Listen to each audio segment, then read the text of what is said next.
आज आपण परदेशात राहतो. परदेशात राहताना सगळ्यात मोठी अडचण एक असते की आपण कामावरती फोकस करताना आपल्या डोक्यात नेहमी बॅक ऑफ द माइंड एकच प्रश्न असतो की माझे आई वडील जे भारतात आहेत त्यांनी आयुष्यभर इतकी कष्ट केली माझ्यासाठी आणि सगळं त्यांनी बऱ्याच गोष्टींचा सॅक्रिफाईस केला. त्या गोष्टीमुळे आज मी चांगले दिवस पाहू शकलो आणि मी आज परदेशात आहे आणि मी काहीतरी त्यांच्यामुळे त्यांच्या काहीतरी सॅक्रिफाईसमुळे मी आज काहीतरी करतोय. पण मी त्यांना परत काही त्यांना देऊ शकतो का? कारण अत्यंत गरजेच्या वेळ सुद्धा त्यांच्या मी तिथे असेनच याची काही खात्री नाही. मग आता तुम्ही एक काम करू शकता. तुम्ही जर दर महिन्याला त्यांच्यासाठी एक फायनान्शियल फ्रीडमचा जर तुम्ही प्लॅन तयार केला तर तुम्ही त्यांना एक आर्थिक स्वातंत्र्य नक्की देऊ शकता. हे कसं की तुम्ही जर दर महिन्याला त्यांच्या नावाने 25,000ची फक्त SIP स्टार्ट जर केली तर 25,000च्या SIP ने दर महिन्याला तुम्ही स्टार्ट केल्यानंतर 10 वर्षांमध्ये तुम्ही साधारण 56 लाख रुपये जमा करता 12% रिटर्ननी आणि या 56 लाखावरनं तुम्ही दर महिन्याला त्यांना 40,000 रुपये देऊ शकता. 40,000 रुपये हे त्यांचा आयुष्यभरासाठी तुम्ही दर महिन्याला त्यांना जोपर्यंत ते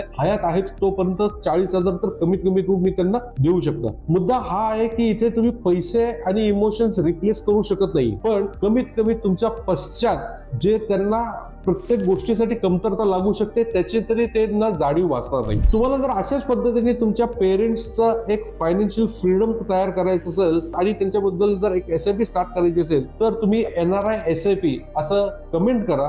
दिलेल्या नंबरवरती संपर्क साधा. मी किंवा माझी टीम तुमची मदत करेल आणि आपण पुढची वाटचाल याबद्दल ठरवूया.